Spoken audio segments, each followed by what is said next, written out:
Hey everybody, thank you guys for joining me again for another video today. This is Living History Militaria. Long time no see. Been busy with the house, and it's summertime. It's nice outside, so enjoying the outdoors as much as I can. So, apologize for a little bit of a gap in the videos, but I think we got some real cool stuff here to make up for it, so I'm excited to show you guys. I think I'm going to start right here. We got this really cool Vietnam boonie hat. Looks like it's got a field repair up here, kind of sloppy stitching, and some sort of tear about halfway through the brim. Doesn't go all the way through, but gives it some character, that's for sure.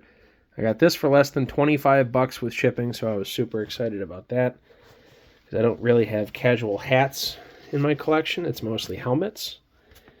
Right here, the contract date is 1972. You can see right there, 1972. This is a size 7 1/4, but pretty honest hat. Pretty cool. I like the look of it, especially on the display head. Maybe get some fake foliage or something from Michael's or a craft store and put it in the sides of the hat or something and, deck it out. Right next to that, got this really cool piece of World War I history. This is a U.S. World War I medical bandage. As you can see, this has already been opened, not by me. I bought it like this knowing that it was opened. But I think I got this for about 25 bucks. You can see up here, the contract is for November 2nd, 1916 by Bauer & Black, Chicago, USA. And it just goes to show how compressed these bandages really are before you open up with the pull tab. Because there's definitely a good amount of space in between those two. But let's open it up. Right here we have the original paper and the original packaging for the gauze. I'm not going to open it all the way up, but there's the two pieces. And if we flip it over, this was the part I was really excited about. This is named to a Joe Burdett, either J.D.E. Burdett or Joe Burdett, but I think it's Joe. Company H. Don't know, no other identifying factors besides Company H, but that's cool that it's named, so I appreciate that. And then right next to that, another piece of World War I history. This one with a little bit more identifiable factors to it. As you can see that this is the Pocket Bible. And if we open it up here, nice and careful, this one is named to a J.L. Ryan of New York City, 69th Infantry Regiment. And the 69th Infantry Regiment during World War I believe, from the research that I have done, was made up mostly of Irishmen from New York. I forget exactly what division they were a part of, but definitely has some rich history behind it, so that's pretty cool to have another named Bible. This would make my second named Bible, World War I Bible at least, so pretty cool. Right here we got a 5th Amphibious Corps World War II patch. And if we flip over the back, it looks like it has some residue from being in a scrapbook. And also has the cheesecloth backing. This does not glow underneath a black light, so this tells me that this is World War II or possibly even a little bit before. I'm not entirely sure, but either way, it's a nice felt patch with a cheesecloth backing to it. So really nice 5th Amphibious Corps Marine patch right there. And then if we go over to here, got a couple of easily recognizable items. I'm going to save those for after this. These two I actually got in a trade well, interestingly enough, I had traded, I believe it was a couple patches, a mess tin, and a book. And I had gotten a World War II pistol belt, these M1936 suspenders right here for your rig setup. I don't think there's any date on this one. I can't remember. It's in kind of rough shape, but I don't really care too much. Just thinking about putting a little display together for like a mannequin or something eventually down the road here. So I ended up getting the suspenders. So I made the trade for that, and I got the pistol belt, and I also got this right here, which is a leg wrap, also World War I era, a Putney, also what they were called.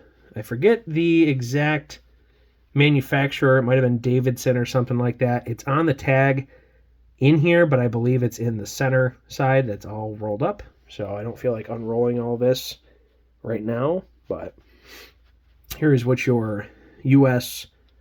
World War I leg wrap would look like. So pretty iconic. You see them all the time in pictures and whatnot. Even in World War II, they had the leg wraps, or leg wraps switching to the gaiters, but this is what they had before. So pretty good size. Goes a lot, and I believe it goes all the way up to just below the knee. So a lot of wool.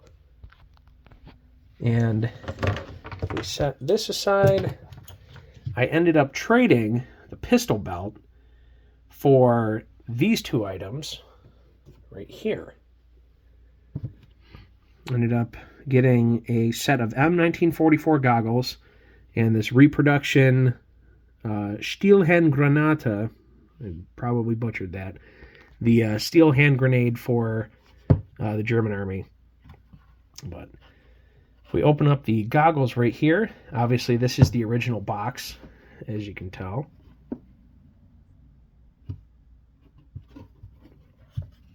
And then you have your set of Polaroid goggles in here. This is Polaroid M1944. These lenses are in great shape. There is some minor scratching, but if it ever gets too bad, there is an extra lens in here. So here's your instructions on how to change out your lenses and whatnot, which lenses you should be using in what conditions and whatnot. So there's the extra lens in there. So that's really cool. I love the look of the old goggles like this on the helmets.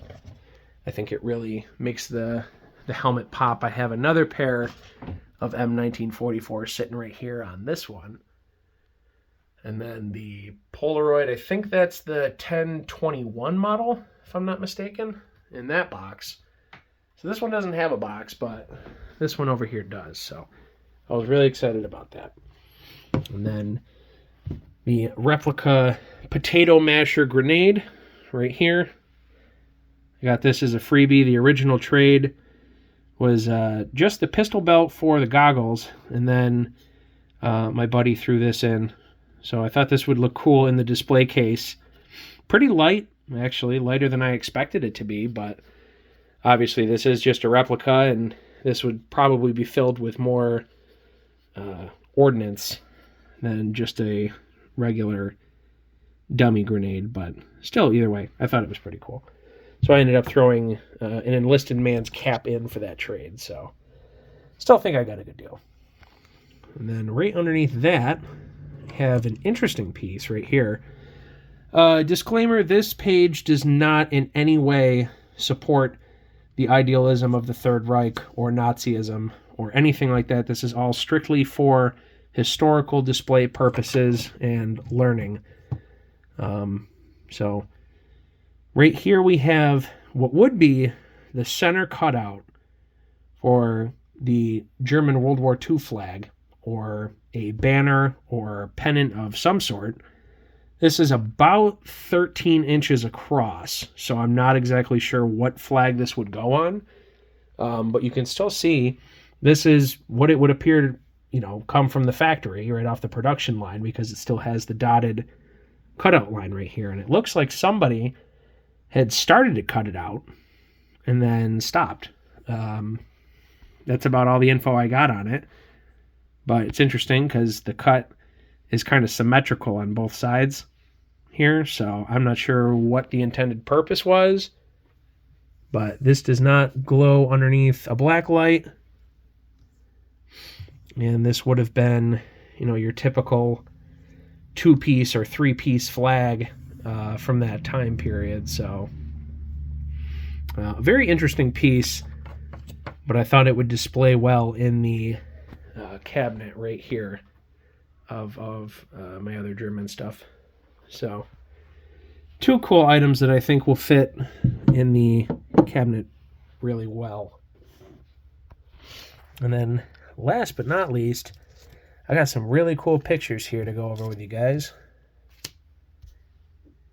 Right up here, we got a picture of the B-24, I believe it was the Model J Liberator, Pretty Baby. And you can see someone is standing outside. And you can see all the bomb insignias painted on there. And I believe the pilot's name is Skip, right up there underneath the window. So that's pretty cool. I love these nose art pictures of bombers and whatnot. I got a pretty decent collection going so far. So the next B-24 would be this one right here, which is Queen May. Big nose art on this one. I haven't done too much information searching on these yet. The Pretty Baby, I think, was in the 100th Bomb Group 321st Fighter Squadron or the 316th, one of the two. I can't remember all the details exactly right off the top of my head. But I made a post on my Instagram about this one at least. So that was pretty cool. So we have B-24 Liberators, Pretty Baby, and Queen May. And then we also have right here another B-24 Liberator picture of Tailwind. And again, somebody standing outside posing with the nose artwork. Now, the interesting thing about Tailwind, I could find a couple other B-24s that were named Tailwind. One of them was shot down. The entire crew, -3, I think, died in the crash, and the rest were taken POW by the Japanese because these served in the Pacific Theater. I think all 3 of these did. And I haven't found any information on this particular model, Tailwind, but there are other B-24s, like there were with a lot of names, multiple planes with the same name, but just different artwork. So I have found different B-24s named Tailwind, but none with that artwork. So the search continues. And then last but not least, have a B-17 Flying Fortress here. This one is nicknamed the Old Hen, and I haven't found any information on this one yet. But let me kind of get you in there. There you go. You have the maintenance crew working on her, which is pretty cool, on all sides of the plane. And the Old Hen is the name of this one. So, still working on names for all of, or not names, but more background information on these ones. I have, I think, about 5 or 6 more pictures coming in. They should be here any day now. So those will be in the next video, but I'm excited to have those to add to the ever-growing Air Force bomber collection that we have here. We got a whole bunch of other planes that I've gone over in different videos, but I just like showing these off because I think they're really cool. So got some cool Air Force stuff. But that is all I have for you guys as far as new additions go. But I don't know if it maybe looks a little bit different in here. I'll give you a quick pan of the room. I haven't done a whole lot to the walls just yet with shelving and whatnot, but I've been moving things around, trying to get things where I want them. What I don't need anymore, I've gone through and kind of just gone through some of the older stuff that I don't really collect anymore. Throughout the years, I've kind of really narrowed down my search for the things that I like to collect. So I'm going to focus more on that. Kind of going through and getting rid of some stuff, making room for all the new cool stuff to find in the future, you know? So, but this is what we're looking like so far. Really happy with this World War I display that I've got going right here. And some more stuff that I got to take care of right here. But that is all I have for additions. But again, I want to thank you guys so much for being patient and whatnot. Thank you guys for liking, commenting, subscribing, and all that. Love talking to you guys. And I hope to hear more from you guys here in the near future. Should have another video coming out, hopefully in the next couple weeks, because I got some more stuff coming in. But until then, I want you guys to all have a great rest of your day. Enjoy the 4th of July, and we'll see you in the next video.